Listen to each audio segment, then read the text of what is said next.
السلام علیکم ورحمۃ اللہ وبرکاتہ۔ میرے پیارے عزیز دوستوں، آج کی اس ویڈیو میں ہم مینڈک کے بارے میں بتانے والے ہیں۔ مینڈک کو مارنا کیسا ہے؟ مینڈک کو مارتے ہیں تو کیا ہوتا ہے؟ اگر آپ کے گھر میں بھی مینڈک آتے ہیں تو آپ اس ویڈیو کو بنا اسکپ کیے آخر تک ضرور دیکھیے۔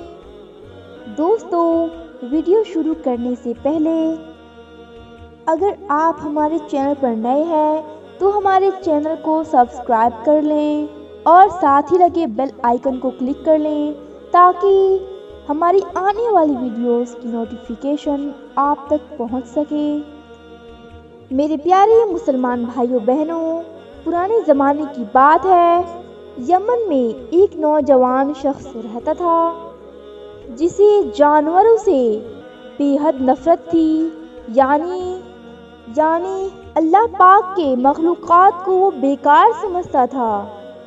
وہ کہتا تھا کہ بڑی جانور تو ہمیں فائدہ پہنچاتے ہیں، لیکن جو یہ چھوٹے چھوٹے کیڑے ہوتے ہیں، جانور ہوتے ہیں، جیسے کہ مینڈک، چھپکلی، مکھی، چیٹی وغیرہ وغیرہ، یہ سب اللہ نے کیوں پیدا کیے؟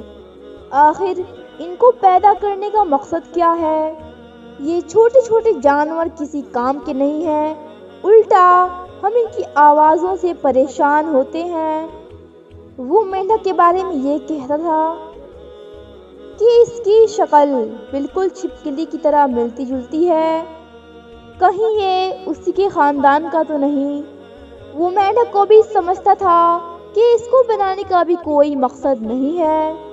اب قدرت کا فیصلہ دیکھیے، جس جگہ وہ شخص رہتا تھا، یعنی جہاں پر اس کا گھر تھا، وہاں پر ایک چھوٹی سی ندی بہتی تھی، جس ندی میں بہت سی مینڈک رہا کرتے تھے۔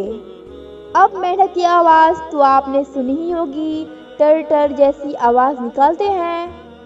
جب مینڈک ٹر ٹر کی آواز نکالتے، خاص طور پہ فجر کے وقت جب مینڈک آواز نکالتے تھے تو اسے بہت غصہ آتا تھا اور کہتا تھا کہ یہ کیا اس وقت اپنی منحوس آواز نکال رہا ہے۔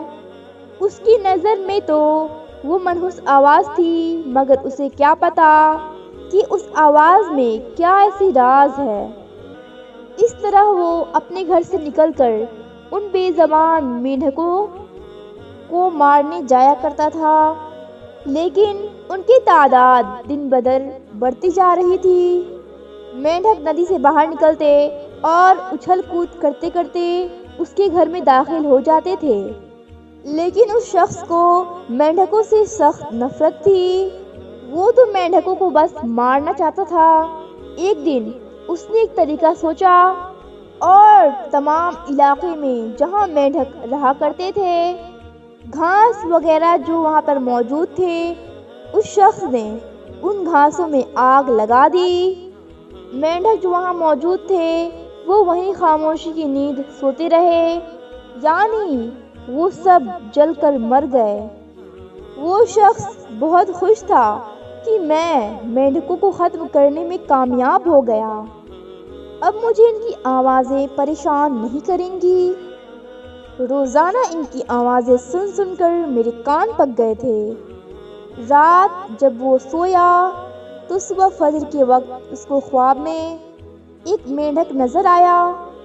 ایسا لگ رہا تھا کہ وہ مینڈک رو رہا ہو، وہ رو رو کے فریاد کر رہا ہو کہ تم نے ہمیں کیوں مارا، بلا وجہ ہمیں کیوں جلا دیا؟ ہم نے تو کبھی تمہیں تنگ ہی نہیں کیا تھا، ہم تو بس اپنا کام کرتے تھے، تم نے اس طریقے سے ہمیں جلا کر کیوں مارا؟ تم نے بہت بڑا گناہ کیا ہے۔ یہ خواب اب اس شخص کو روزانہ آنے لگے اور اب ایک مینڈک نہیں بلکہ ہزاروں کی تعداد میں مینڈک اس کے خواب میں آیا کرتے۔ ایسا لگتا تھا کہ وہ مینڈک اس کے جسم پر چڑھ رہے ہیں، اس کے جسم پہ چڑھ کر اچھل کود کر رہے ہیں۔ ان کی ٹر ٹر کی آواز اسے پریشان کرنے لگی، اس کے کانوں کو دکھانے لگی، یہاں تک کہ جس آگ میں اس نے ان بے زبانوں کو جلایا تھا وہی آگ اس کے جسم کو نقصان پہنچانے لگی۔ وہ تکلیف میں مبتلا ہو گیا، وہ پریشانی میں سوچنے لگا اور اس نے سوچا مجھے کسی عالم دین کے پاس جانا چاہیے اور مجھے اپنے خواب کے بارے میں بتانا چاہیے۔ وہ ایک بہت بڑے عالم دین کے پاس گیا۔ وہ عالم دین اللہ کے بہت نیک بندے تھے۔ جب انہوں نے اس کا خواب سنا تو کہا، کیا تم نے کوئی گناہ کیا ہے جو کسی کے سامنے نہ کیا ہو، چھپ کر کیا ہو؟ اس نوجوان شخص نے کہا، نہیں، میں نے تو کوئی بھی گناہ نہیں کیا۔ انہوں نے کہا، کیا تم نے کسی مینڈک کو مارا ہے؟ تو اس شخص نے کہا، ہاں میں نے مارا ہے، کیونکہ وہ مینڈک مجھے بہت تنگ کرتے تھے۔ ان کی آواز مجھے بالکل پسند نہیں تھی۔ میرے گھر کے باہر وہ ہمیشہ ٹر ٹر کہا کرتے تھے۔ صبح فجر کے وقت انہوں نے میرا جینا حرام کر کے رکھا تھا۔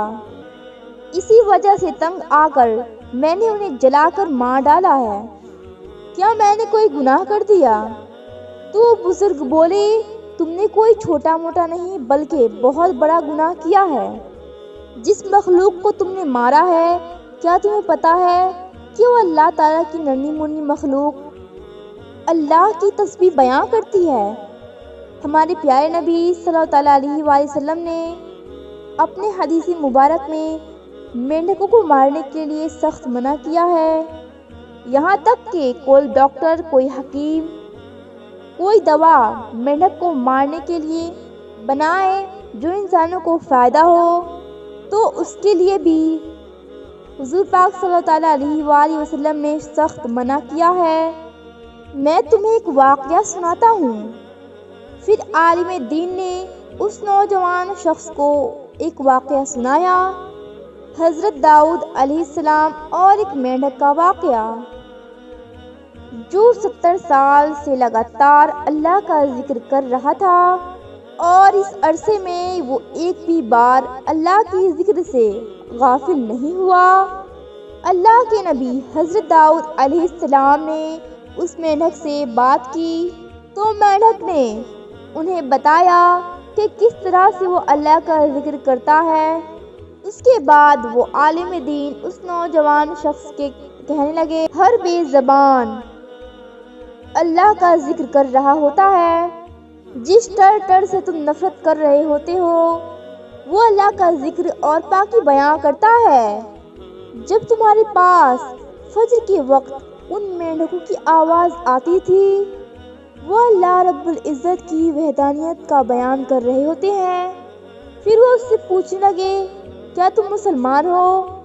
تو وہ نوجوان نے کہا، ہاں الحمدللہ میں مسلمان ہوں، مجھے کافی معلومات ہیں اسلام کے بارے میں۔ وہ بزرگ کہنے لگے، اچھا اگر تمہیں کافی معلومات ہیں اسلام کے بارے میں تو کیا تمہیں وہ واقعہ یاد نہیں ہے کہ جب اللہ کے خلیل حضرت ابراہیم علیہ السلام کو نمرود نے آگ میں پھینکنے کی کوشش کی، جس طرح وہ دشمن جانور آگ میں پھونک مار کر اسے دہکانے کی کوشش کر رہے تھے، ایسے میں اللہ کی چھوٹی چھوٹی مخلوقیں بھی تھیں جو آگ کو بجھانے کی کوشش میں لگے تھے۔ وہ آگ تو نہ بجھا سکے لیکن آگ کو بجھانے کی کوشش کر کے اللہ کے نبی کی محبت کا ثبوت پیدا کیا ہے، اور ان کوشش کرنے والوں میں یہ مینڈک بھی شامل تھے۔ ذرا سوچو، مینڈک نے اللہ کے نبی کا ساتھ دیا، اتنی محبت ان مینڈکوں کے دل میں موجود تھی، اور تمہارے دل میں مینڈک کی محبت کیوں نہیں ہے؟ جو اللہ کے نبیوں سے محبت کر رہا ہے تم اس سے نفرت کر رہے ہو۔ کیا تم جانتے ہو کہ تم نے کتنا بڑا گناہ کر دیا ہے؟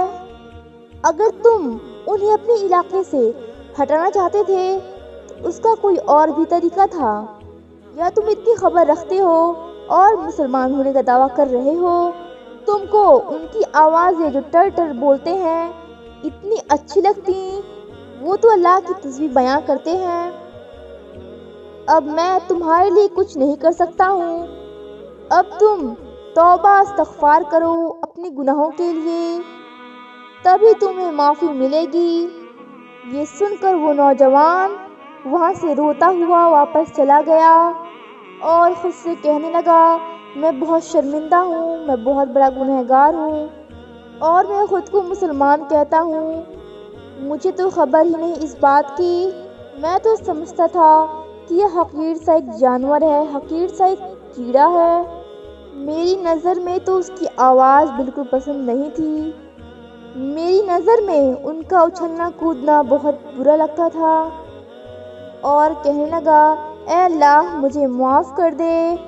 وہ سجدے میں گر کر اللہ کی بارگاہ میں معافی مانگنے لگا، اور فرمایا گیا کہ اس کی آنکھ لگ گئی اور خواب میں مینڈک کو دیکھا۔ مینڈک مسکراتے ہوئے کہہ رہا تھا کہ جاؤ، اللہ نے تمہیں معاف کر دیا، لیکن اب تمہیں اس بات کا معلوم چل چکا ہے کہ ہم بھی اللہ کا ذکر کرتے ہیں، 70 سال تک اللہ کی تسبیح بیان کرتے ہیں، ذکر کرتے ہیں، درود پڑھتے ہیں، اب تو ہمیں نقصان مت پہنچانا۔ اب وہ لڑکا کبھی ظلم نہیں کرتا تھا۔ اب پھر وہ مینڈک دھیرے دھیرے پھر سے پیدا ہو گئے، اس کے گھر میں آتے، اچھل کود کرتے، فجر کے وقت اپنی آواز کے ذریعے اس کو جگاتے۔ وہ اٹھ کر نماز پڑھتا اور کہتا، سبحان اللہ، اے اللہ تیری تسبیح، تیری پاکی تیری ہر مخلوق بیان کرتی ہے، چاہے زمین کے اوپر ہو چاہے زمین کے نیچے، سبحان اللہ۔ دوستوں، امید ہے آپ کو یہ ویڈیو ضرور پسند آئی ہوگی۔ اس ویڈیو کے ذریعے یقیناً آپ کو بھی پتہ چل گیا ہوگا کہ اللہ کی ہر مخلوق ہر وقت اللہ کی تسبیح بیان کرتی ہے، چاہے وہ ہوا میں اڑنے والے چرند پرند ہو، چاہے سمندر کے تہہ میں رہنے والی مچھلیاں ہوں، جنگل میں رہنے والے درندے ہوں، یا زمین پر رہنے والے چھوٹے موٹے کیڑے مکوڑے ہوں۔ اللہ پاک ہمیں بھی دنیا بھر کے مسلمانوں کو اپنا ذکر، اپنا تسبیح پڑھنے کی توفیق عطا فرمائے اور تمام مخلوقات کا حق ادا کرنے کی توفیق عطا فرمائے، آمین بجاہ النبی الامین۔ دوستوں، امید ہے آپ کو یہ ویڈیو ضرور پسند آئی ہوگی۔ ملتے ہیں ایسی پیاری پیاری ویڈیوز کے ساتھ۔ السلام علیکم، اللہ حافظ۔